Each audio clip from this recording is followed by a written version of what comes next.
Acción, tu revista mensual de cine y series, con los mejores estrenos de cine, fichas y reportajes coleccionables, series de televisión y 4 pósters todos los meses. Búscala en tu kiosco.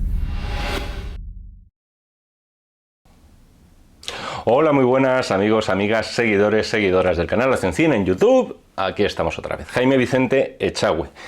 Convocado por Agustín, una vez más. Agustín nos ha pedido no una crítica a la carta, no hablar de una película, sino hablar de muchas películas, porque nos ha pedido un vídeo dedicado a dos de los más grandes. Quizá los más grandes compositores, digamos, contemporáneos de las bandas sonoras en el cine, que son John Williams y Jerry Goldsmith. Ni más ni menos, casi nada. Agustín, 1.000.000 de gracias por este vídeo, hombre. Casualidad o no, además me has pedido con anterioridad un porrón de películas con bandas sonoras de Jerry Goldsmith, precisamente. Tuve la oportunidad, además, de decírtelo en persona, lo mucho que lo admiraba, ya sabes, esa conexión alien que teníamos, y de hecho has propiciado tú y otros, porque tirando de memoria no has sido el único, que haya podido yo explayarme a gusto sobre Goldsmith y además sobre, yo creo que sus bandas sonoras más reconocidas, más laureadas y posiblemente más queridas. Sus respectivas películas son las que han caído por aquí por el canal.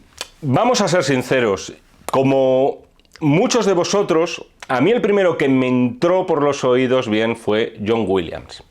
A ver, hagamos memoria. Indiana Jones, Star Wars, Superman, o sea, todas las franquicias inolvidables de mi niñez con las que crecí venían firmadas por este buen señor. Y como por aquel entonces no había internet, la única forma de saber quién era la persona que estaba detrás de esas partituras era bien fijándose en los títulos de crédito, bien mirando las carátulas de aquellos VHS que alquilábamos una y otra vez. Ahora bien, a medida que yo iba creciendo y te dabas cuenta de que John Williams no era el único compositor de bandas sonoras, ya te fijabas en otros nombres. Descubrías a James Horner, descubrías a John Barry, por supuesto. Descubrías, cómo no, a Alan Silvestri, que además, si crecisteis en los 80, parte de la banda sonora de vuestras vidas está compuesta por Alan Silvestri. Y descubrías, por supuesto, a Jerry Goldsmith. Y resulta que después de John Williams, quien acumulaba en mi cabeza más melodías reconocibles era este señor de nombre Jerry, apellido Goldsmith.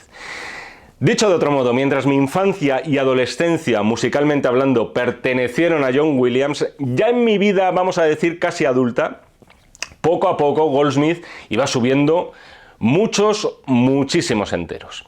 Hay de todas formas un factor que poco o nada tiene que ver al final con lo musical y que sin embargo resulta determinante para la diferencia de popularidad, yo creo que innegable, que hay entre uno y otro. Sales a la calle, preguntas a la gente por John Williams y, a ver, no me voy a tirar un triple. Digamos que un 80% sabe quién es John Williams. El porcentaje, al preguntar sobre Jerry Goldsmith, sería muchísimo más pequeño. Yo creo que aquí radica el factor que os decía, y es que Williams compuso la banda sonora de algunas de las películas más taquilleras y más populares de la historia. Eso también es innegable. Películas que han sido, bueno, no ya populares, sino directamente iconos pop de este arte. Ya sabéis a qué me refiero, ya las he citado. Buena parte de la filmografía de Spielberg ya por sí es icónica. Y, por supuesto, la trilogía galáctica, que os voy a decir a estas alturas, que no veáis con vuestros propios ojos. Y encima son temas que te basta escuchar, no 5 segundos, todavía menos, te basta con escuchar 2 notitas iniciales para identificarlas ya directamente con las películas. En el caso de Jerry Goldsmith también ha participado en películas que hoy son reconocibles por todos y, de hecho, de eso va a ir este vídeo también. Algunas, como veremos, y como ya he repetido muchas veces en los vídeos en los cuales he hablado de Goldsmith, el compositor fue fundamental para hacer de estas películas mejores en algunos casos de lo que ya podían ser. Pero sin embargo, en lo que se refiere al alcance masivo, son quizá películas que se quedaron un escalón por debajo de alcanzar ese estatus de popularidad masiva, cosa que no ocurrió como con las de Spielberg, cuyo estatus, por así decirlo, es inalcanzable. No estoy hablando, ojo, no confundamos, no estoy hablando de qué películas eran mejores o peores, sino cuáles consiguieron de verdad enamorar a un público que iba desde niños hasta los abuelitos que acompañaban a los niños. Dicho de otro modo, Williams tuvo también una parte de fortuna por encontrar a un genio como Spielberg. Luego habría que decir que Spielberg también tuvo la fortuna de encontrar a Williams. Y en todo caso Williams aprovechó esa oportunidad con creces. Y Goldsmith, si miramos la lista de películas en las que participó, no cuenta con tantos mega éxitos como Williams. Esto yo os digo que poco o nada tiene que ver al final con las aptitudes musicales de uno y de otro. Es una conclusión a la que podéis llegar todos muy fácilmente echando un repaso a sus filmografías respectivas. De hecho, la pena o la mala fortuna es que daba la impresión de que Goldsmith era siempre como el segundo. Si no podemos contar con Williams, vamos a por Goldsmith. Era el elegido al final que iba después de Williams para poner música a aquellas películas menores que trataban de rascar el éxito de las películas mayores, de las películas grandes. Os voy a poner unos ejemplos. John Williams compuso la banda sonora, como bien sabéis, de Superman. Y Jerry Goldsmith es contratado ¿para qué? Para la de Supergirl. No hace falta que os diga el fracaso que supuso aquella película. John Williams compone la música de Indiana Jones y Goldsmith se encarga de hacer Las minas del rey Salomón, aquella película con Richard Chamberlain, que era un rip-off de los Indiana Jones. John Williams hace la música de Parque Jurásico y ¿qué ocurre? Que 1 o 2 años después se cuenta con Goldsmith, ¿pero para qué? Para hacer la banda sonora de Congo, que una película que iba a rebufo de la de Spielberg por ser una adaptación también de una novela de Michael Crichton y además con ambientes tropicales, etc. Tema premios. Ya sabéis que los premios, y menos los Oscars, no son acreditativos de una calidad indiscutible. Se puede discutir cualquier premio de cualquier película. Al final son más un concurso, una lotería que otra cosa.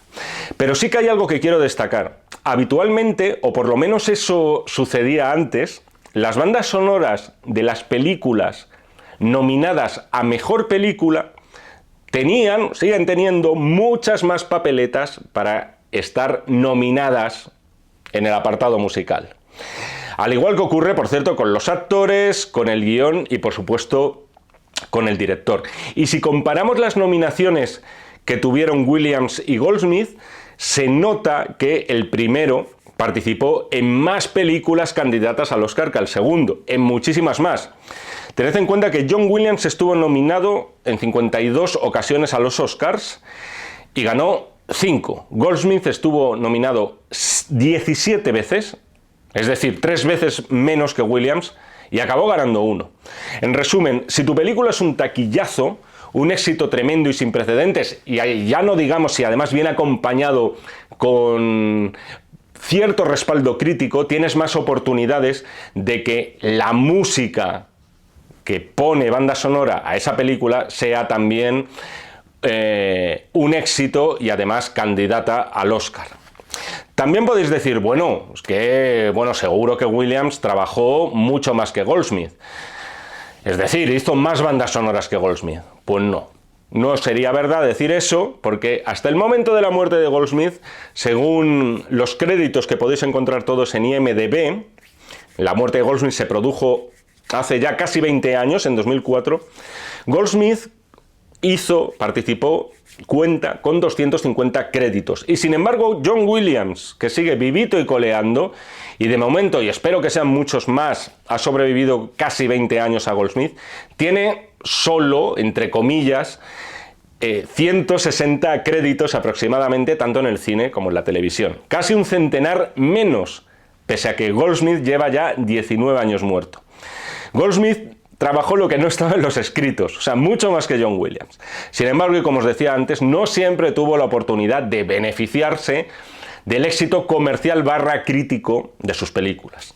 Todo esto lo vamos a ver ahora, y yo creo que lo mejor, y casi la única forma de hacerlo, es comparar sus trabajos por décadas, viendo cuáles fueron sus resultados, que no siempre fueron acompañados de éxito, viendo también cuáles son sus obras más conocidas, más populares, y otras que no lo son tanto.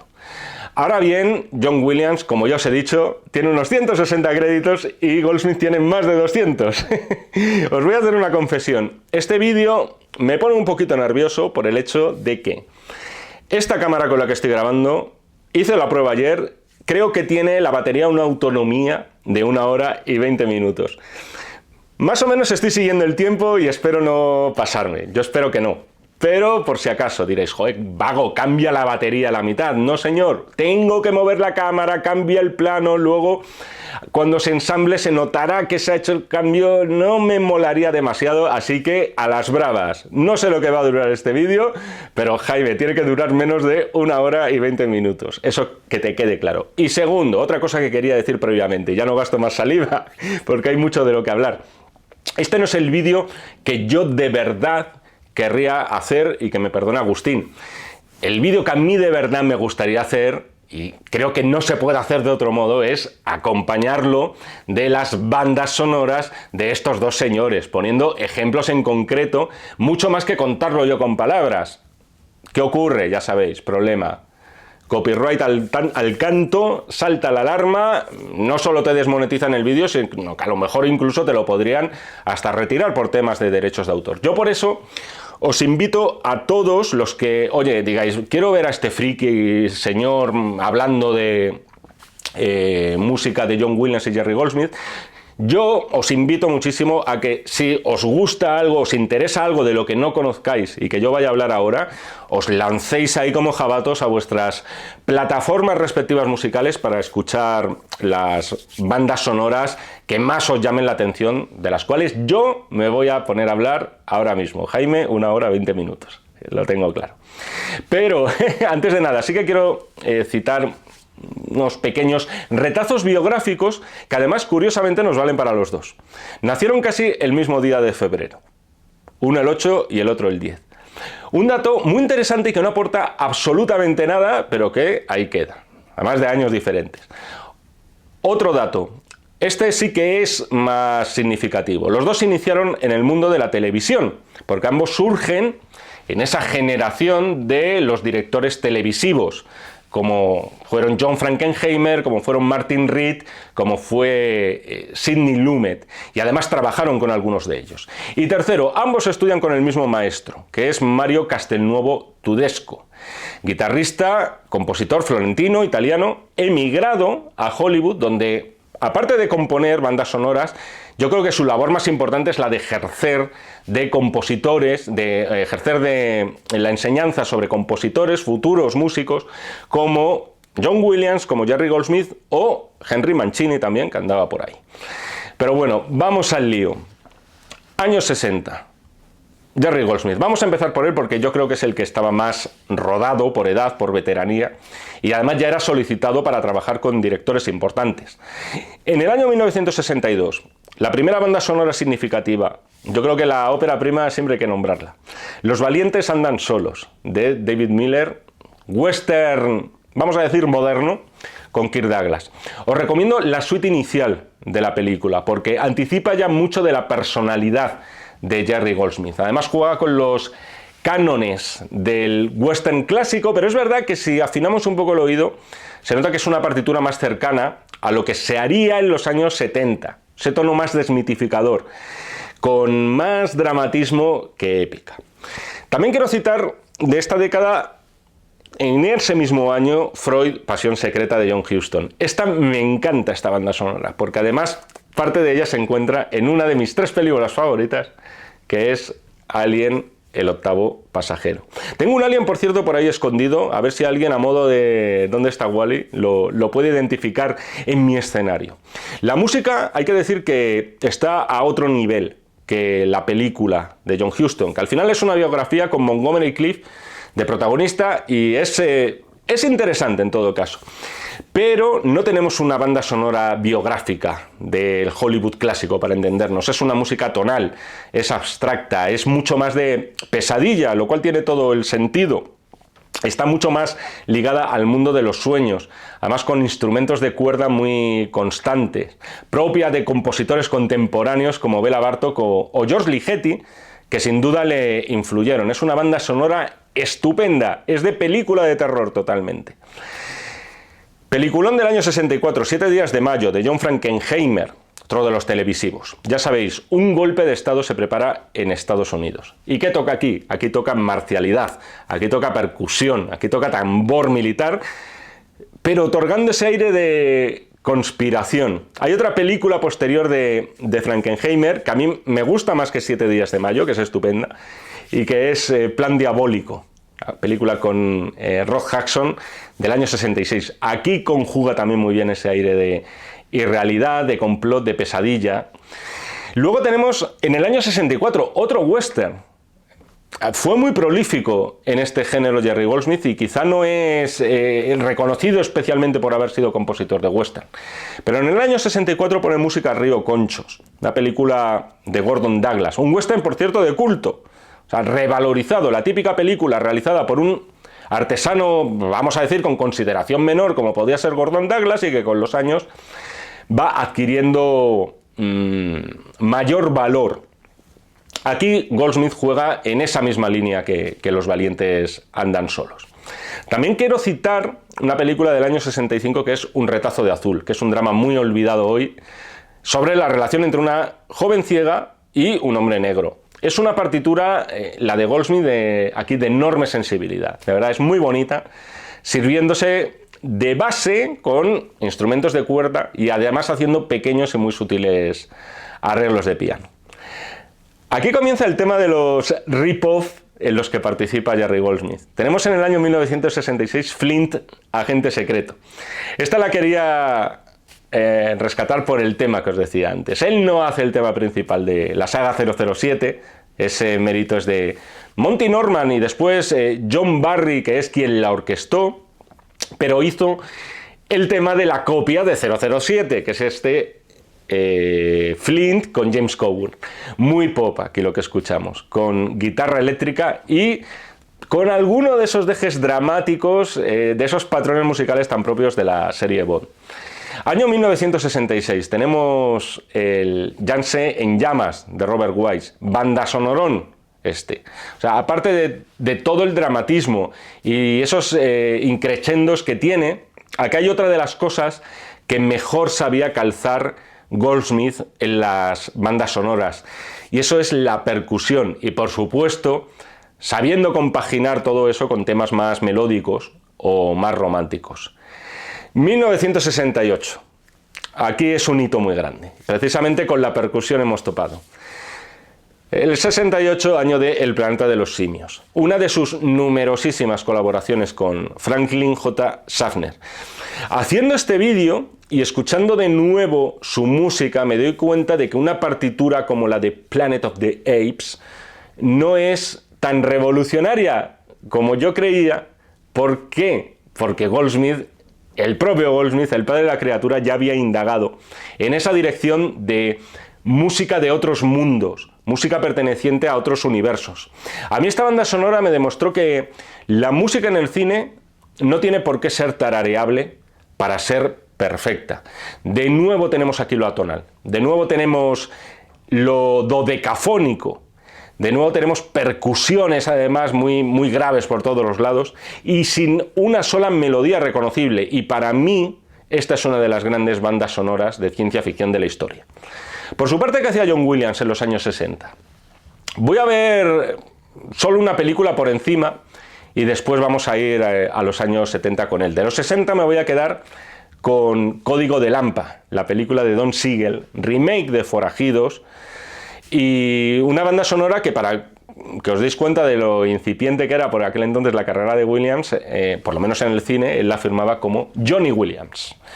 Tuve la oportunidad, o mejor dicho, voy a tener la oportunidad de hablar de esta peli, por cierto, de Código de Lampa y de su banda sonora. Es muy deudora, por cierto, la banda sonora de Williams aquí, del cine de su época, de ese ambiente casi jazzístico, propio del cine negro de los 60, pero de vez en cuando con algunas de sus secuencias también propias más de la acción, del cine de acción en el que ha participado Williams. Puedes percibir también cierto sentido de la épica, más bien tímido, que después demostraría con Spielberg y demás. Pero también hay que destacar una película del año 67 que es El Valle de las Muñecas. ¿Por qué? Porque supone posiblemente su primera nominación al Oscar. Un retrato más bien amargo del mundo de la fama y uno de los escasos papeles importantes de los cuales gozó Sharon Tate. Es una composición muy romántica, aquí en el sentido más emocional del término. De hecho, se suele colocar a Williams, aquí hablando del tema romántico, en un posible o presunto movimiento neorromántico, mientras que Jerry Goldsmith en ese sentido es mucho más difícil de encasillar. Años 70, John Williams, quiero seguir por él. Aquí, como veremos, Williams le va comiendo la tostada a Goldsmith, además en un momento muy determinado, que creo que todos sabéis cuál es. En el año 1971 gana su primer Oscar por El violinista en el tejado. O sea, todos conocéis además al menos un tema de esta película, Si yo fuera rico. Pero también sabréis que no es de John Williams la música, porque lo que hizo aquí fue adaptar y arreglar la música compuesta originalmente para este musical por Jerry Bock, y además lo hizo estupendamente. En el año 72 tenemos La aventura del Poseidón. Es la primera de las películas de catástrofes en las que participó John Williams. Ya vemos apuntando aquí algunos de esos arreglos de aire marítimo que oiríamos después en una de sus bandas sonoras más célebres. Pero es una partitura portentosa, la de Poseidón, a la misma altura, por cierto, que este peliculón de aventuras. Después participa en cine más experimental, John Williams. En 1972 participa en Imágenes con Robert Altman como director. Una película extrañísima. Aquí se nota además que en ese aire de extrañeza, de complot, de misterio, es una liga en la cual juega mejor Jerry Goldsmith, según mi gusto musical y muy personal. Es más experimental en todo caso Jerry Goldsmith, en esos casos, arriesga más. Después en el 73 vuelve a participar con Altman en Un largo adiós, que es adaptación de la novela de Raymond Chandler. Ojo al tema jazzístico compuesto aquí, llamado igual de la película de Long Goodbye y cantado por Jack Sheldon. Segunda peli de catástrofes, importante. Y aquí ya se va abriendo eco, se va abriendo paso en las superproducciones, John Williams. Año 74, El coloso en llamas. Y por cierto, exitazo rotundo. Aquí, en algún tema, ya va sonando más de forma reconocible la fanfarria, que eso es otro de los estilos que mejor maneja John Williams. Y por supuesto también la épica. También hay dramatismo, sin duda, porque es una película llena de momentos muy intensos, pero también va asomando por ahí la heroicidad de John Williams. Es de los que mejor ha conseguido dotar de heroicidad a la música, como ya veremos después. En el año 74, tercera gran película de catástrofes. Bueno, esto según gusto, yo la tengo cariño. Posiblemente sea la peor de estas tres que he citado, pero es Terremoto, del mismo año, por cierto, que El coloso en llamas. O sea, hubo duelo de catástrofes entre dos estudios diferentes, pero quien estaba ahí siempre, John Williams. La Fox apostó por los incendios y la Universal apostó por los terremotos, y ganó la primera. Pero este terremoto, y ganó de forma, por lo menos, yo creo que artísticamente y desde luego, donde no hay duda, es desde un punto de vista comercial. Pero este Terremoto de Emma Roxanne, yo os digo que es una película que para mí tiene su encanto. De aquí os voy a recomendar los créditos finales, los end credits. Me parecen maravillosos, sobre todo después del final, que no voy a contar aquí y que hemos vivido. Son los de la calma, los de la ruina, los de los escombros y las pérdidas humanas después de toda la tempestad. Me encantaron esa música, sin yo saber que era de Williams la primera vez que vi la película, y nunca se me han olvidado. Año 1974 también, esto es obligatorio mencionarlo porque es un momento histórico. La primera ocasión en la que participan juntos. Spielberg, Steven, conoce a John Williams y John conoce a Steven. Loca evasión. El tema principal, armónica, el uso de violines, todo tiene un aire muy folk y muy sensible de esta especie de actualización de Bonnie y Clyde. Año 1975. Ahí debería haberme puesto la otra camiseta también, haberme puesto las dos, de algún modo, una debajo de otra y sacármela como quien celebra un gol y saca una camiseta reivindicativa. Año 1975 es el año de Tiburón. No nos engañemos. El compositor, vamos a decir, prometedor, notable, demandado por los grandes estudios, ya había muerto. Aquí nace el mito. Ya no es el tema principal de esta película el que se nos viene a la cabeza cada vez que toca verano, vamos a la playa y ya estamos pisando la orilla. Es que es todo este score. O sea, os cito ejemplos. El tema llamado Promenade. Cuando los turistas llegan el 4 de julio, que es un tema de un clasicismo atemporal, juguetón, fantástico. El Out at Sea, en el mar, podríamos decir, cuando el Lorca parte de la isla de Amity. El tema de One Barrel Chase, ya sabéis, cuando tratan de clavar esos barriles amarillos al tiburón. Tiene por momentos algo de película clásica de aventuras que podrían ser cine clásico marítimo o incluso por momentos cine del oeste, que yo creo que también es una influencia, no sé si consciente o inconsciente, a la hora de poner en pie una aventura como Tiburón. Se nota además muchísimo la influencia en él de compositores de la edad de oro de Hollywood. Alfred Newman, por ejemplo. Esta al final es su consagración al estrellato y jamás John Williams volvería a bajarse de él. No puedo ir por una, pero es que, joder, es que aquí trabaja con gente muy importante, John Williams. Año 1976, casi nada. La trama dirigida por Sir Alfred. Si no menciono su única colaboración, o mejor dicho, si no menciono su única colaboración con Alfred Hitchcock, y además en la última película de Hitchcock, me podríais matar. Aquí la tentación es pensar que John Williams querría haberse marcado un Bernard Herrmann. Y sin ser incompatible, sin embargo, es una banda sonora que suena muy Williams. Yo escucho aquí, por cierto, cosas que me remiten al Arca Perdida, con ese aire también del misterio, de lo sobrenatural, con el uso de coros casi fantasmales. Es muy interesante el trabajo que hizo aquí para Hitch. Año 1977. Encuentros en la tercera fase, otra más. Os digo lo mismo que Tiburón. Aquí que recordamos todo, las 5 notas. 5 que en realidad son 4, porque ese do se repite 2 veces, solo que en una escala menor.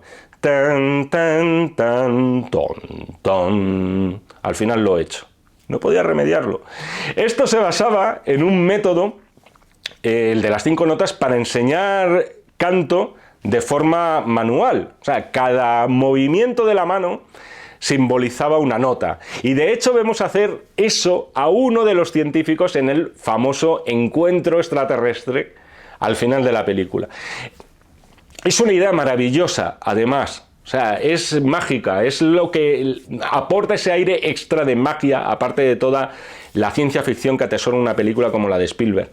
La música como único lenguaje común entre especies, sin ninguna relación, y que de ese lenguaje común salga un primer entendimiento.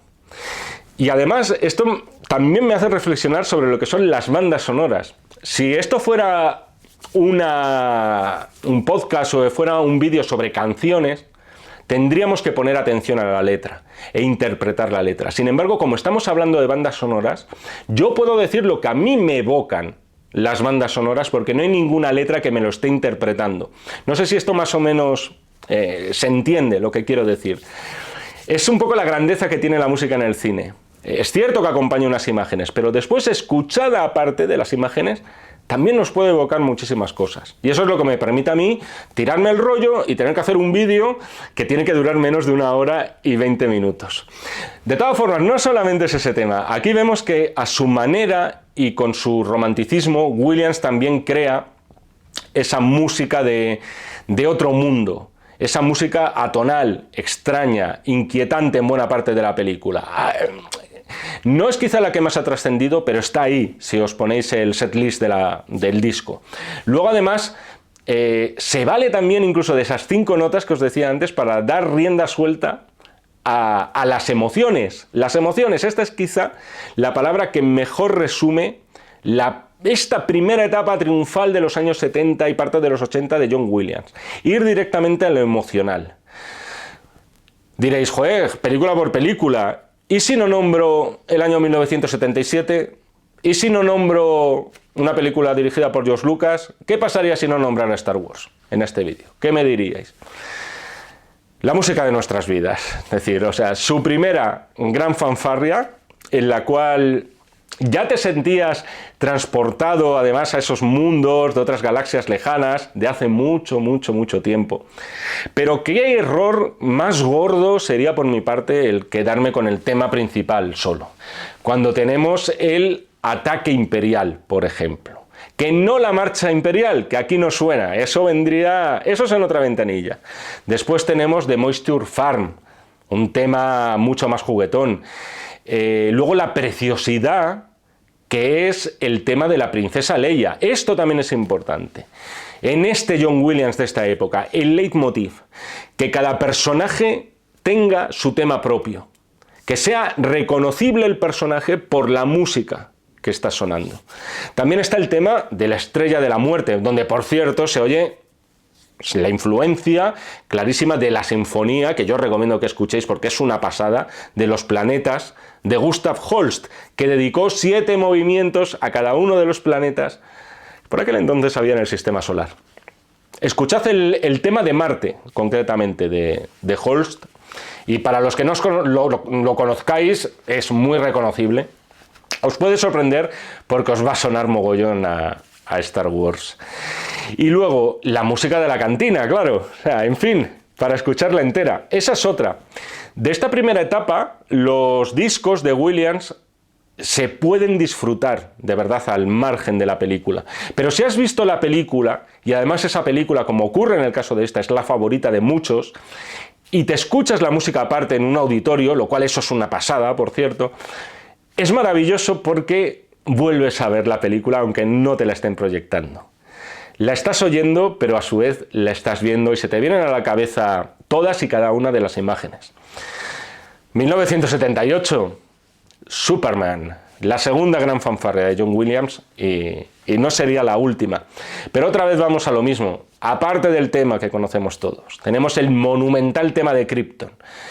La música abstracta y que casi da miedo, y aquí entronco un poquito con Goldsmith, del viaje del bebé Superman a la Tierra. El muy emocional tema de la muerte de Jonathan Kent, interpretado por Glenn Ford. El de la bienvenida a Metrópolis, que es precioso, con un leitmotiv, otra vez, que se repite siempre en las secuencias que comparten Lois y Clark. Tenemos, por supuesto, el tema, otra vez leitmotiv, de Lex Luthor. Obrita maestra también esta banda sonora. Muy brevemente me quiero referir también a 2 películas. Aunque no os lo parezca, me estoy saltando mogollón. Pero sí que quiero mencionar del año 78 Tiburón 2.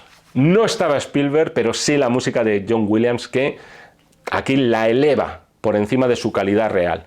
Apenas se repite además con respecto a la primera entrega. Y me remito al tema del inicio, el tema que podemos escuchar cuando están esos 2 buceadores al principio de la película, que es estupendo, y otra que se llama The Menu, el menú, que es ese John Williams, el mismo título ya os podéis figurar por dónde va, ese John Williams también muy juguetón y casi con humor negro. Y por último, de los 70, 1941, y sobre todo esa marcha militar, que es el tema principal y que podría haber venido firmada, yo que sé, por el mismísimo Elmer Bernstein, sin ir más lejos.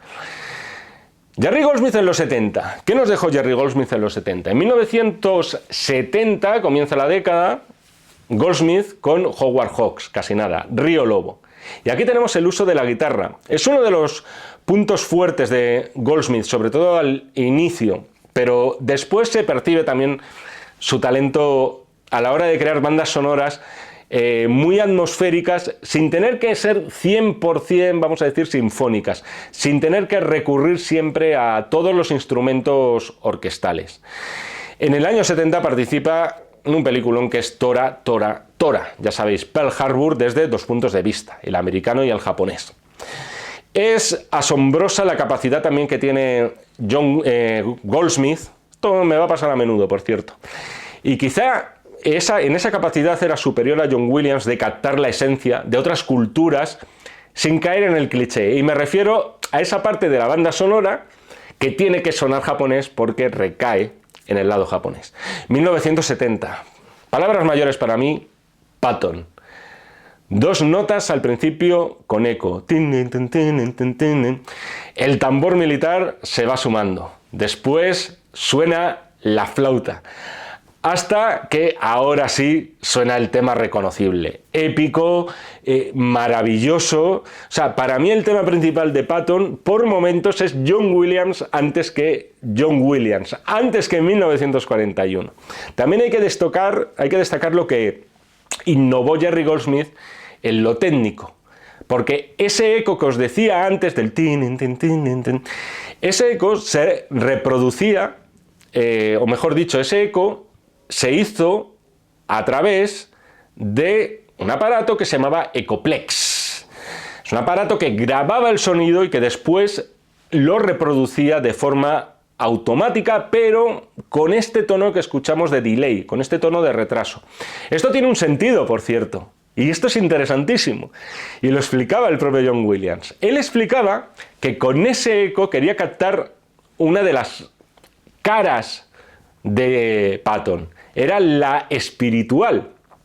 Esa repetición del sonido quería simbolizar la creencia que tenía Patton en la reencarnación. Él creía en la reencarnación. Era un hombre, como vemos en ese peliculón, por cierto, Franklin J. Schaffner. Vemos que era un hombre bastante excéntrico. La reencarnación, irse reencarnando, igual que esas notas, parece que se van reencarnando las posteriores de las anteriores. Esto, por cierto, si no lo lees, es imposible adivinarlo. Pero cuando te enteras, lo escuchas, el tema ya te mola, y después lees esto, resulta que dices, joder, tiene todo el sentido del mundo, qué listo era el señor Jerry Goldsmith. 1972, El otro, de Robert Mulligan. Qué gran película, de la cual no os voy a contar nada, por si no la habéis visto. El problema que tiene esta película es que se haya podido quedar, se ha fusilado tanto la idea, la historia que contaba aquí Robert Mulligan, que yo entiendo que a generaciones posteriores que la vean dirán, buah, esto se veía venir desde el principio, pero bueno.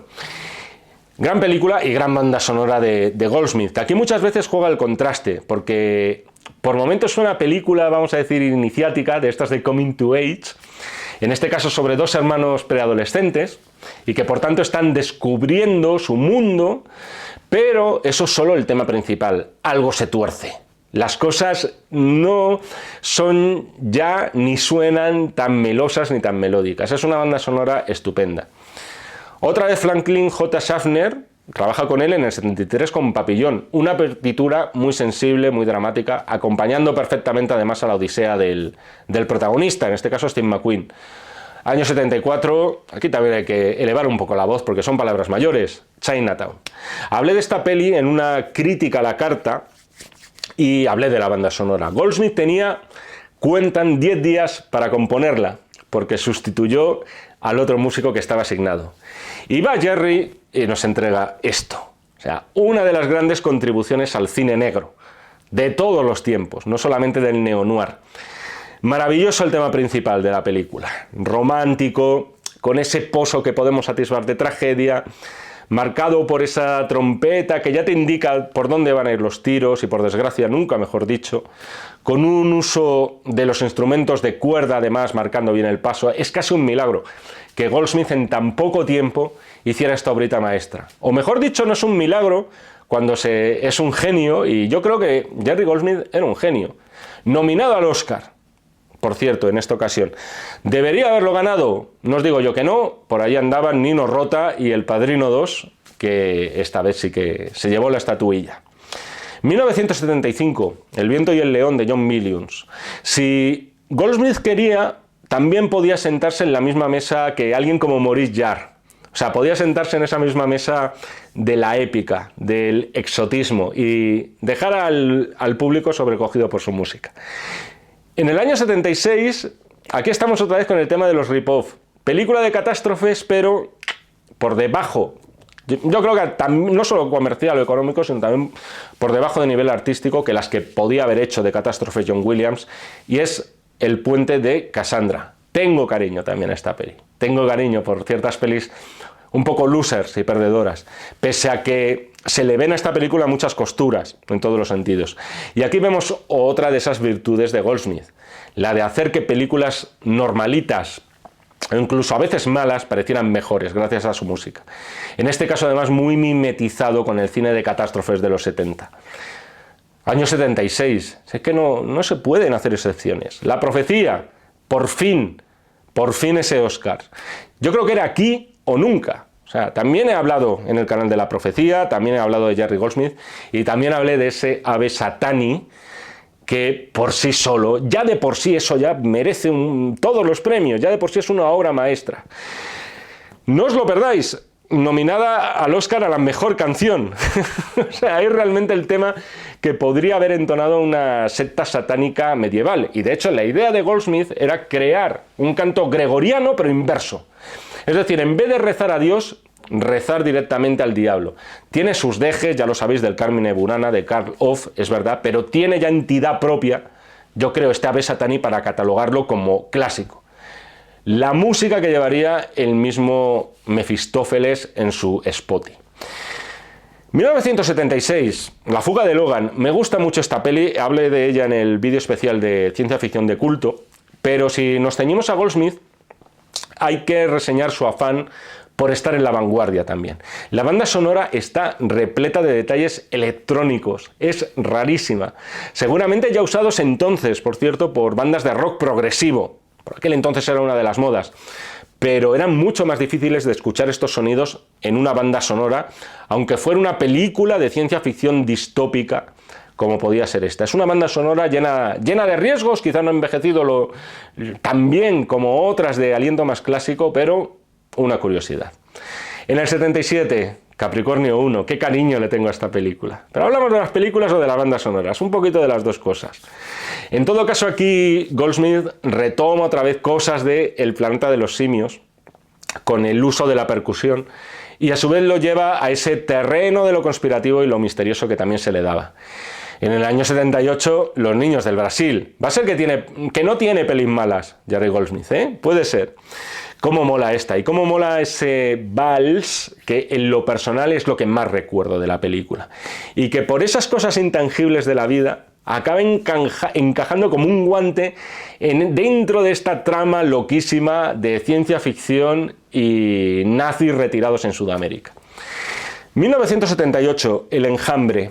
Yo aquí veo que, lo que os decía antes, llamaron a Goldsmith para hacer un John Williams.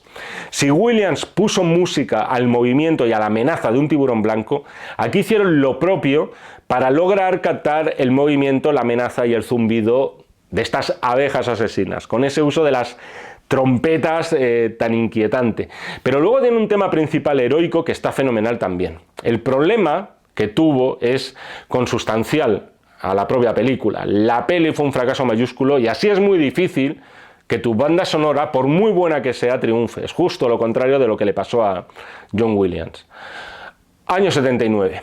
Aquí se da algo muy curioso. Goldsmith es uno de los grandes de la ciencia ficción porque, según él, sus partituras para este género debían ser, por un lado, misteriosas, ya que hacen referencia a mundos desconocidos, pero también románticas, por el poder evocador que tienen las estrellas, los planetas, qué sucederá allí, tendrán atardeceres como nosotros, o será todo hielo y frío.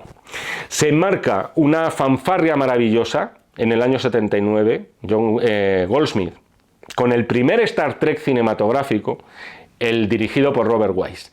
Era una saga ya icónica por su paso por televisión y buena parte del mérito se debe a este tema principal, que, cuidado, no era el inicial. Goldsmith lo tuvo que rehacer porque no convenció la primera versión a Robert Wise, que es quien dirigía esta película.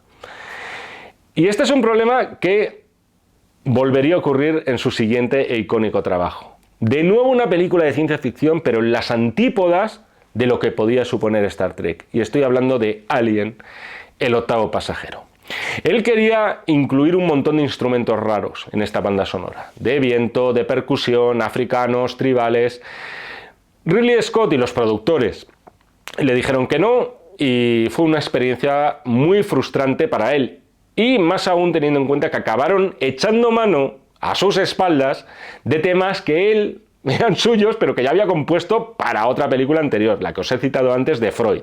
Y de golpe y porrazo utilizan además un tema final de la película compuesto por un músico contemporáneo que era Howard Hanson. Y eso para cerrar la peli además. O sea, pese a todo, la genialidad está ahí de Goldsmith con un tema, además, que todos los fans de Alien, y yo creo que todos los fans de la ciencia ficción, si no reconocen, deberían reconocer al instante, porque nos mete de lleno el miedo en el cuerpo y además, sobre todo, es que nos adentra directamente en lo desconocido.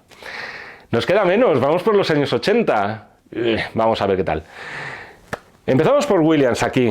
Yo creo que de nuevo tenemos a John Williams por delante. 1980, joder, el Imperio contraataca. O sea, ya entronizado, ya oscarizado, es el momento de proseguir la saga. Y como ocurre con la película en sí, Williams se supera también con respecto a la anterior. El tema de Han y la princesa, la marcha imperial, que es aquí donde suena por primera vez, muy influenciada, por cierto, por los compositores rusos del 19. El tema de Yoda, que podría haber estado perfectamente en ET. En todo caso, en líneas generales, aquí encontramos temas más dramáticos y más oscuros también, acordes con lo que era el espíritu de esta película. Superman 2, a ver, aquí con los líos de producción y el cambio de Richards en la dirección, de Donner por Lester, también hubo baile de compositores, Ken Thorne por John Williams. Reutilizó los de Williams, los temas compuestos de Williams, compuso alguno propio. Es difícil saber a día de hoy cuál tema es de su padre y de su madre, sea de quien sea. El prefacio del principio de la película es majestuoso y épico. Año 1981, En busca del arca perdida. Creo que no voy a acabar este vídeo. Aparte del leitmotiv icónico del héroe, de Indiana, que todos conocéis y que ya forma parte del acervo popular, ¿qué tenemos? El tema de Marion, maravilloso. Deudor, por cierto, muy deudor del tema de Leia. No voy a decir, los compositores al final es normal que se autoplagien un poco, o sea, no me parece que eso sea para tirarles tomatazos, ni muchísimo menos. Pero quizá mi favorito aquí es el tema titulado Indy Follows the Ark. Indy sigue a la arca, el arca en este caso. Aquí escuchamos un tema recurrente cuando se refiere la película al Arca de la Alianza. Tema, ya os digo, majestuoso, misterioso, sobrenatural, desconocido. Es de mis favoritos. Año 82, E.T., el extraterrestre.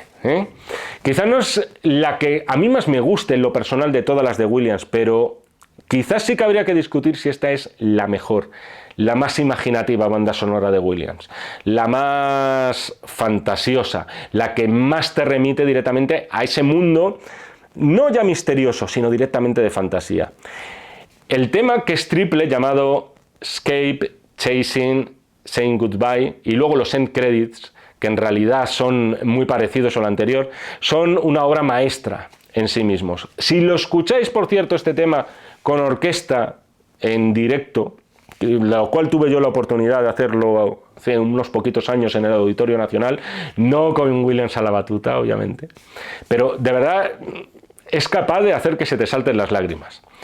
¿Qué pasa con El retorno del Jedi? Año 1983. Yo creo que llegados a este punto, en secuelas de clásicos, ya voy a ser muy directo. El tema de los Ewoks, otra vez los compositores rusos, otra vez Prokofiev, por lo menos, voy a dejar de decir leitmotiv porque alguno me lo vais a echar en cara, por lo menos en el tema recurrente de los Ewoks. Y para que os hagáis una idea de la influencia de los compositores rusos, os recomiendo que escuchéis el tema de los Ewoks por un lado y después la marcha de El amor de las tres naranjas de Prokofiev. La inspiración es clarísima.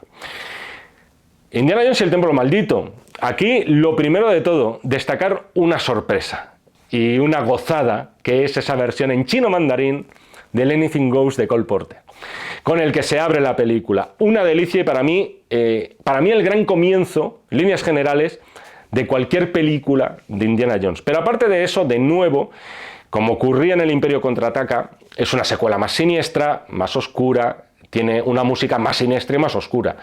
Hay que destacar uno de los mejores temas de la franquicia, que es ese Slaves Children Crusade, que perfectamente podría haber sido firmado, como os decía antes, por el Maurice Jarre de Lawrence de Arabia.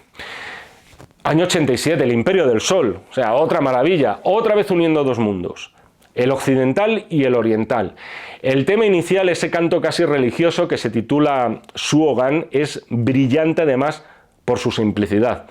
Otro tema maravilloso y que además suena muy a canción cristiana navideña, muy a villancico, cantado en latín, es ese Exultate Justi. Y después el William más íntimo, más emocional, lo tenemos en Toy Planes Home, y en Hearth. Dos temas que os recomiendo que escuchéis. Todo, evidentemente, algún apuntito tengo delante de mí, como para acordarme de más de 400 temas que suman entre estos dos compositores. Año 88. Vamos a salir un poquito de Spielberg, que también trabajó con otros directores. Otra muestra de sensibilidad es El turista accidental, y que demuestra además la grandiosidad de Williams, se podría aplicar a historias mucho más pequeñas, mucho más íntimas, como era esta muy buena película de Lawrence Kasdan, hoy muy olvidada. Indiana Jones y la última cruzada. O sea, de esta, voy a ir ya siendo directo, me quedo con ese scherzo para motocicleta y orquesta. Es uno de esos temas juguetones de John Williams, que para mí es el más inspirado de toda la película. Pero también quiero mencionar lo que haría ese mismo año para Oliver Stone en Nacido el 4 de julio. Aquí comenzó, por cierto, su colaboración muy buena con Stone. El tema principal, llamado igual que la película, creo que se llama igual que la película, tiene uno de los pasajes para mí más hermosos que ha compuesto John Williams. A partir de los 50 segundos de ese tema, si lo queréis buscar y escuchar. ¿Qué hacía Goldsmith en los 80? En el 81, Atmósfera Cero, una película a la que aprecio un montón, que le rendí mi tributo personal con un vídeo aquí en el canal. Y es verdad que es una película que creo, por estética, que sin el éxito previo de Alien quizá no se habría hecho. De nuevo demuestra aquí Goldsmith que el universo, el espacio, eso no tiene secretos para él. Posiblemente si lo hubieran dejado trabajar bien, alguno de estos temas que escuchamos aquí los habríamos escuchado en Alien. Año 82, Acorralado. Otro de los grandes temas de su filmografía. O sea, de los más reconocibles lo tenemos aquí. Ese Homecoming maravilloso, y que es el tema que siempre vamos a asociar a John Rambo, por más que surjan películas. Qué bien capta ese espíritu, por cierto, de derrota, de marcha militar que suena en el caso de un soldado fracasado en Vietnam y que además es marginado por la sociedad. Pero después, temas de acción maravillosos también, como ese Hanging On, con toda la cacería en el bosque. Me apuesto a lo que queráis a que Alan Silvestri le gustó mucho ese tema cuando se puso manos a la obra con Depredador. En el año 82, Poltergeist. La relación de Spielberg con Goldsmith fue muy curiosa. Spielberg tenía a Williams como media naranja, o sea, como su mitad perfecta, pero le gustaba mucho Goldsmith. Y aunque fueran las películas en las que él ejerció de productor, quería contar con él. Era como su compositor de productor, por así decirlo. Aquí tenemos el primer ejemplo, y dentro de una banda sonora que juega mucho a lo atonal, a lo indefinido, a lo desconocido, a lo fantasmagórico. Te remite mucho a la muerte, pero compone un tema recurrente que todos conocéis y que es una delicia, es esa especie de nana infantil ya icónica, un poco deudora también de la melodía de La semilla del diablo, y que también encaja en toda esta historia. Los niños, es que además tiene que sonar una nana. Los niños no es que estén presentes en la peli, es que son protagonistas. Debió quedar contento porque un año después volvió a contar con él, Spielberg, en Los límites de la realidad. El tema de Supergirl. Había curiosidad por ver qué hacía aquí Goldsmith, pero más que un trabajo yo creo que esto era un marrón. O sea, tienes a Williams que ha compuesto uno de los temas más reconocibles de la historia de la música en general y a ti te encargan no ya superarlo, por supuesto, pero intentar hacer algo parecido. No es el mejor Goldsmith, pero yo creo que al final resolvió con solvencia este encargo y desde luego su banda sonora es de lo mejor de esa peli. En ese mismo año, de nuevo, con Spielberg de productor, Gremlins. Aquí jugó fuerte Goldsmith. Arriesgó mucho otra vez, como había hecho en La fuga de Logan, con el uso de sintetizadores, palabra maldita, sintetizadores, introduciéndolos, por otro lado, en temas orquestales. Y el resultado es una de las bandas sonoras más originales y especiales que yo he escuchado. Los sintetizadores, hay truquitos de locutor, los escuchamos en el tema principal, que es el que más asociamos a los Gremlins, a la película, pero también está, por ejemplo, el tema de la señora Mrs. Diggle, ya sabéis, la pobre mujer de la silla de ruedas. Y lo cierto es que le da a todo este tema de los Gremlins un tono circense, pero de circo siniestro, es decir, de payasos arrancándose la cabeza, que es al final un poco lo que es este Gremlins, es un circo siniestro.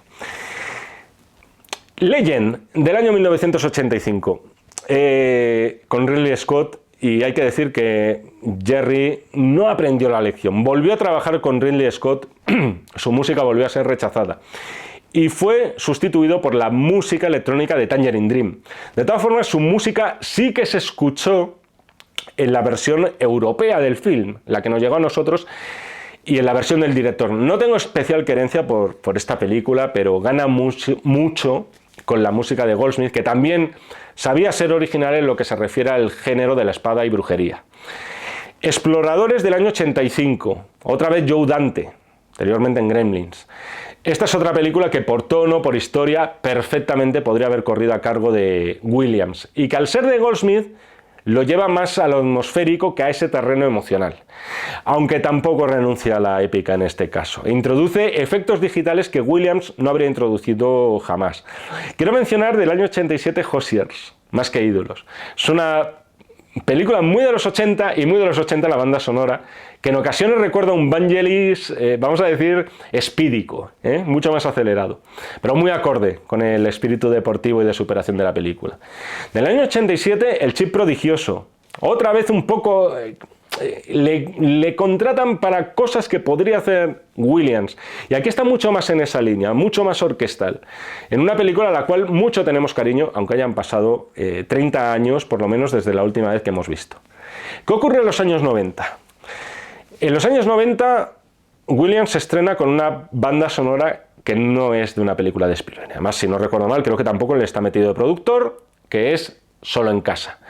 Aquí anticipa algunas cosas, por cierto, que después escucharíamos en Harry Potter, o sea, con muchas reminiscencias del cuento de brujas, que es lo que a su manera también era Solo en casa. Después tenéis ese tema navideño precioso que es Somewhere in My Memory. Y ojo al tema, por cierto, de Holiday's Fight, pelea de vacaciones, que en este caso sí es un clarísimo homenaje a otro ruso, otra vez los rusos y John Williams, en este caso al Tchaikovsky de La suite del Cascanueces.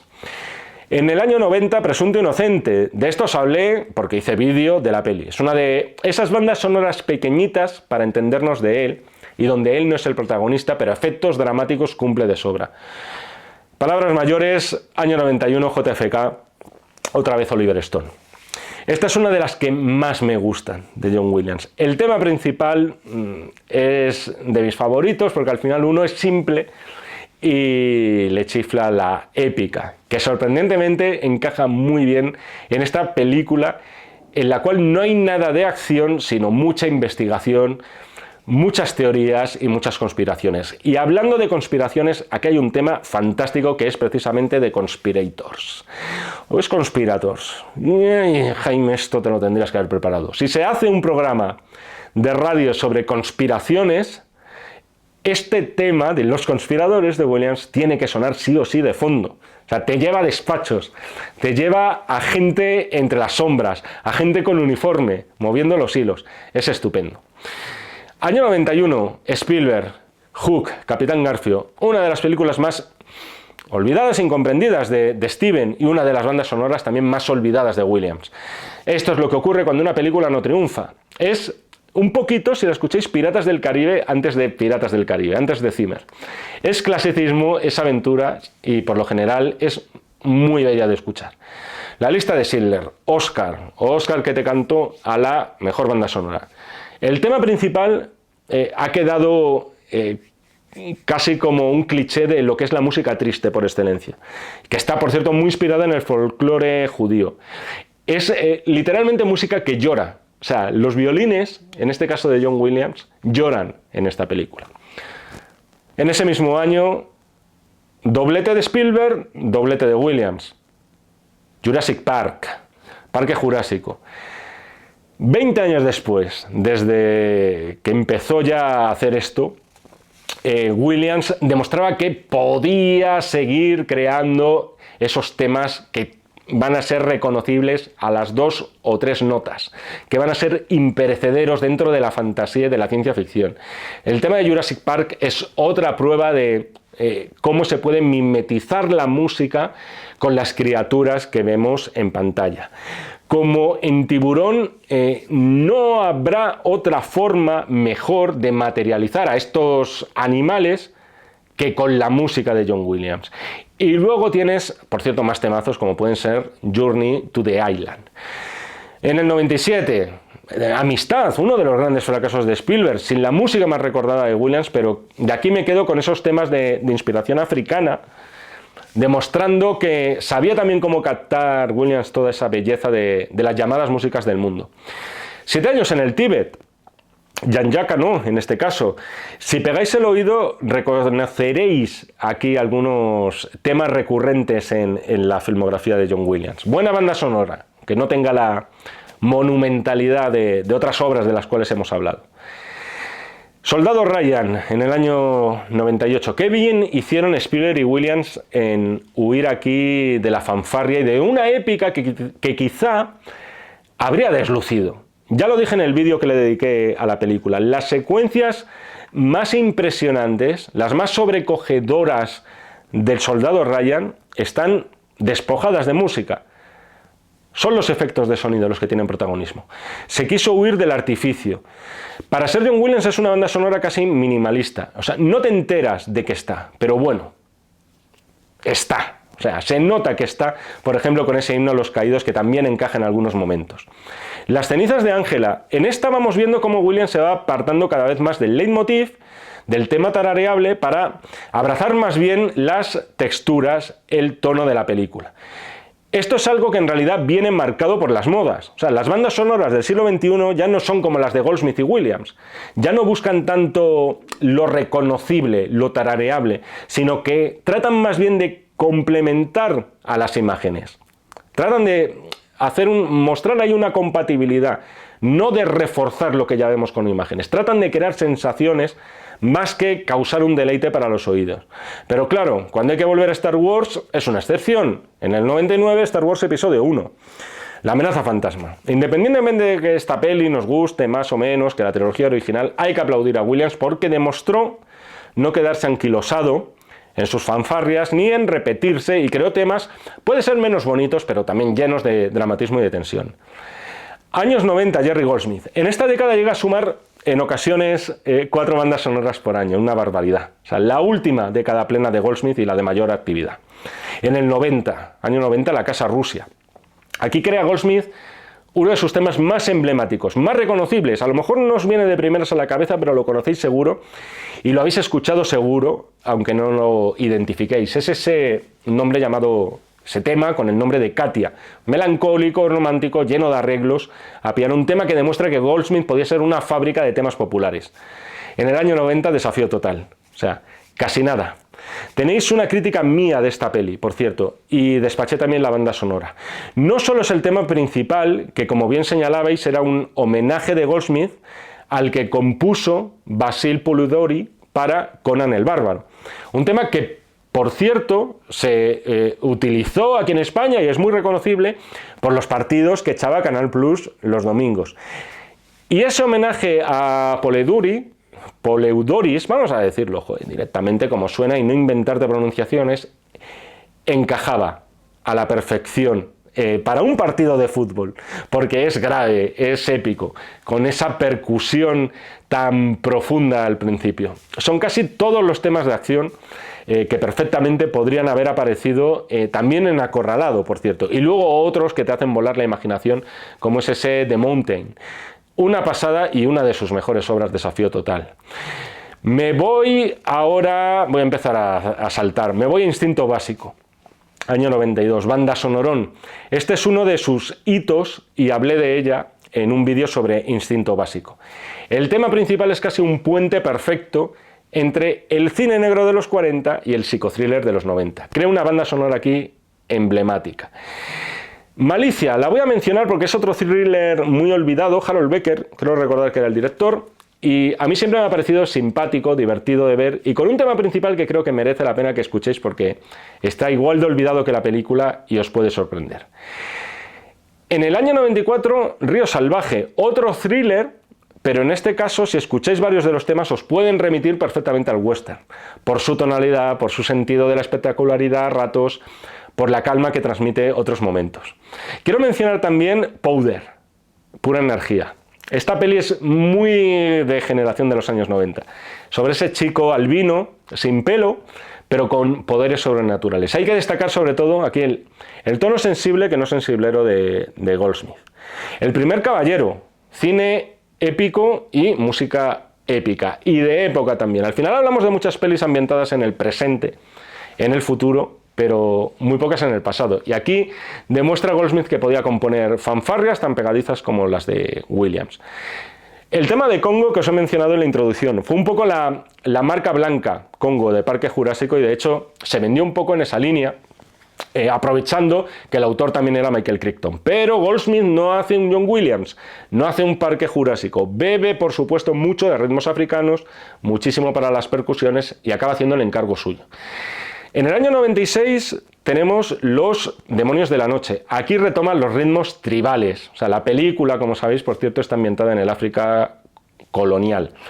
Quiero mencionar también del año 96 La Sombra de la Corrupción, City Hall. Si escucháis esta banda sonora, es posible que se os pase por la cabeza o la podáis confundir con otra que vino posteriormente en 1997. Y esa es la de LA Confidential, de la cual también tenéis un vídeo en el canal.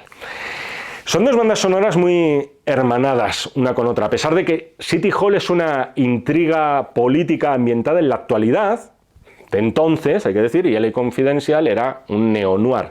Y es interesante esto porque a lo que venía a decir en aquel vídeo es que LA Confidential no se limita a refritar logros pasados, como podría haber hecho, y con todo el derecho perfectamente, Goldsmith, con una banda sonora previa suya, que fue la de Chinatown.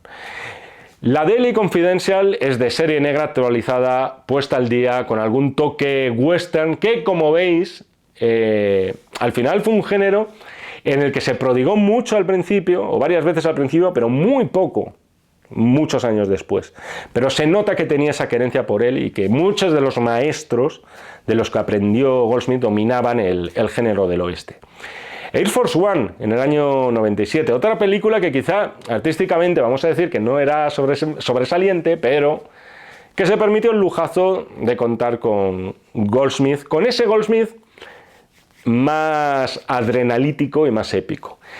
Quizá no es la mejor suya, es verdad, pero Goldsmith demuestra que él sacaba adelante la mejor banda sonora posible para cualquier película y una versatilidad sin fisuras. En el año 97, Criaturas Feroces. Este fue un intento de reeditar el éxito de un pez llamado Wanda, y pocas comedias, lo cierto es que encontramos aquí por lo general. Yo creo que hizo menos comedias Goldsmith posiblemente que Williams, y es verdad que quizá no es el género en el que más brillaba, aquí con unos toques jazzísticos. En el año 98, Star Trek Insurrección siguió con varias secuelas de Star Trek, y puede que esta tampoco sea de sus partituras más inspiradas, pero demuestra que el espacio no tenía secretos para él. Otra que sí que hay que mencionar aquí sí o sí es Mulan, la película de la cual tenéis crítica de un servidor.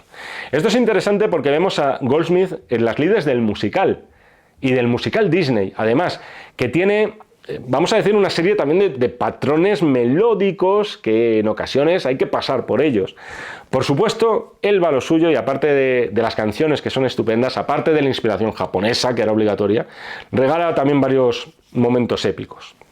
Nominación al Oscar, las poquitas que al final tuvo, bueno, poquitas, tuvo unas cuantas, para Jerry Goldsmith. En el 98, US Marshals. Aquí tenía una papeleta importante porque esta era una suerte de secuela del Fugitivo. Fugitivo, una película maravillosa, casi perfecta como thriller, y que como remate, el Fugitivo tenía una banda sonora estupenda de James Newton Howard. Aquí hace suyo el encargo y despacho un listado al final de temas funcionales y efectivos. En el 99 tenemos El Guerrero número 13. Es otra muestra más de su dominio de las músicas del mundo, aquí con una inspiración árabe muy marcada. En el 99 tenemos The Haunting, otro caso de peli que en este caso sí que fue un éxito, pero fue sacudida por la crítica, pero vamos, a modo. Incluye, para que os hagáis una idea, el Jerry Goldsmith que podéis escuchar en Alien. Si la peli artísticamente no convenció, desde luego no fue precisamente por culpa de Goldsmith. Y no tiene miedo a incluir de vez en cuando alguna digresión. O sea, es una partitura sinfónica y de repente puedes escuchar ahí un sintetizador muy juguetón. En el año 99, La momia. Aquí demuestra lo incorrecto que puede ser, lo injusto, mejor dicho, que puede ser comparar a Goldsmith con John Williams. Porque aquí lo que piensas es que, a ver, La momia, una película al rebufo, guste más o guste menos de los Indiana Jones, por tanto vamos a escuchar una banda sonora a lo Indiana Jones. Y lo único en lo que puede recordar un poco es en el exotismo que imprimía John Williams en El Templo Maldito, por ejemplo, caso de la música india. Porque más que una banda sonora de aventuras, aquí tenemos una banda sonora de terror, la que hizo Goldsmith. Aunque es una película más de aventuras que de terror. Pero Goldsmith lo vio así, lo vio como terror. Y esa es su visión, y es de sus obras, vamos a decir, más sobrenaturales y que entronca muy bien con el ambiente de misterio de la peli. Me quedaría el siglo XXI. 1 hora y 11 minutos. Venga, vamos. Yo creo que aquí sí que voy a ir muy a vuela pluma. Entre otras cosas, porque a Goldsmith solo le dio tiempo a componer 7 bandas sonoras. Solo. Así entre comillas. Porque estamos hablando del año 2002 a 2003. 3-4 años. La última, la de Looney Tunes. De nuevo en acción. Una banda sonora, vamos a ver, muy ligera. Una de las bandas sonoras con menos pretensiones de toda su carrera, con varios temas de readaptación de las sintonías características de los cartoons televisivos, y que seguro que no es el cierre perfecto que él o nosotros habríamos soñado de su filmografía, pero que al final es el que fue. ¿Y qué ha ocurrido con John Williams durante este siglo XXI, que ya tiene 23 años? Tengo 2 opciones. Confiar en la magia del montaje, en este caso, hacer como si no hubiera pasado nada, o ser sincero con vosotros. No os he dicho toda la verdad, no de forma voluntaria, os he mentido antes. No era espacio para 1 hora y 20 minutos lo que tenía la cámara, era espacio, ahora sí que lo he comprobado bien, para 1 hora y 10 minutos. Pero he fracasado en esto, no quería batir mi récord de apurar la cámara hasta el último momento, pero todos sabíamos que esto podría suceder. ¿Dónde me había quedado? Que iba a ser bastante breve ya. Quería hablar ya por encima, da rabia porque ya me acercaba al final. Lo que ha ocurrido con John Williams en este siglo que ya tiene 23 años, este siglo XXI. Al margen de Spielberg y de Star Wars, apenas ha trabajado con nadie más. Y no es poca cosa, por cierto. Puede parecer, además, que ya en el siglo XXI ya podría estar pensando en el retiro este hombre, y sin embargo presenta más de 20 bandas sonoras. Sobre todo me gustaría destacar, bueno, un par de cosas. La relación artística de Spielberg con Williams ya no es tanto mágica como atmosférica. Y no es una crítica a esto. El Spielberg del siglo XXI no es el mismo que el de los años 80. Al final, sus valores son otros, sus inquietudes también son otras. O sea, no nos habríamos imaginado jamás a Spielberg en el año 82 que iba a dirigir una película como Múnich, y ahí está. Y consecuentemente, John Williams, que está mimetizado con él, trabaja con él, pero de forma diferente. Es un Williams, y supongo que esto sí que estará consensuado, que no hace unas composiciones que pretendan hacer sombra a la labor de Steven Spielberg. Es también un cambio de modas y de tendencias. Las bandas sonoras en el cine son cada vez menos tarareables. Ya ni siquiera en super taquillazos son tarareables. Ya no se busca la palabra del día, el leitmotiv, como hacía Williams. No buscan tanto remarcar lo que ya de por sí las imágenes tienen que explicar por sí solas. Y esto está bien que sea así. Lo hemos asimilado todos. Yo al menos sí. Pero por ejemplo, un ejemplo, Tintín y el secreto del unicornio. Esta es una película que bebe muchísimo también de los Indiana Jones. Si se hubiera hecho en los años 80 el tema inicial de la película, que os invito a que escuchéis y que se titula directamente Las aventuras de Tintín, no habría sido ni remotamente parecido al que escuchamos en esta peli ya entrado el siglo XXI. Es un tema loquísimo, por momentos jazzístico, sin una tonalidad concreta. En otros momentos suenan esos acordeones típicamente franceses. Ya no hay una melodía, nadie va a reconocer, nadie va a tararear la melodía de Tintín. Y sin embargo, encaja perfectamente. Y eso nos lleva a notar que si bien hemos perdido al Williams más melódico, este nuevo siglo, curiosamente, a medida que se ha hecho ya mayor, nos ha permitido conocer al Williams más experimental. Y ojo, aún así, si se tercia, si la ocasión lo requiere, Williams ha seguido siendo capaz de crear temas icónicos. Un ejemplo, Harry Potter y el tema de Hedwig. Aquí sí hay magia, aquí sí que hay misterio.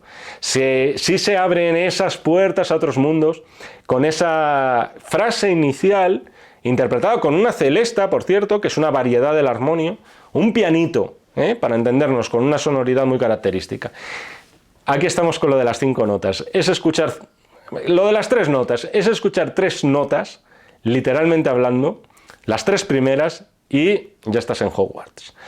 Poco más que decir, o mucho más que decir. Esto solo ha sido un repaso cojo, porque si habéis aguantado hasta aquí, y si hay algo de lo que os he contado que os ha llamado la atención, yo lo que de verdad os invito, o mejor dicho, os invito, os obligo, iba a decir, a que hagáis lo que hay que hacer en estos casos, que es meterse en Spotify, meterse en YouTube, la plataforma que consumáis, la que queráis, si tenéis los CDs, redescubridlos, que os pongáis la música de estos genios, que curioseéis en sus temas, que os sumerjáis en sus temas y simplemente disfrutarla, porque vais a escuchar auténticas obras de arte. Una cosa más que se me iba a olvidar. Desde 1997 muchos habéis estado escuchando la música de Goldsmith, incluso sin saberlo, porque fue el encargado de crear la sintonía del logo de Universal. Cada vez que salía el globito terráqueo, ahí estaba el señor Jerry Goldsmith. Y hasta aquí este mamotreto de vídeo para el cual he necesitado 2 baterías. Agustín, 1.000.000 de gracias. De verdad, es de estos vídeos que dan un curro impresionante, pero también muchas satisfacciones personales. Al resto, espero que os haya gustado. Ya sabéis, seguimos con Críticas a la Carta. Si queréis más vídeos, no tenéis más que ver las instrucciones que hay justo debajo de este cabezón que os está hablando. Nos seguimos viendo en el canal de Acción Cine, si así me lo requerís. Y por supuesto, nos seguimos viendo en este y en todos los que están por venir de los números de la revista Acción. Muchísimas gracias y hasta otra.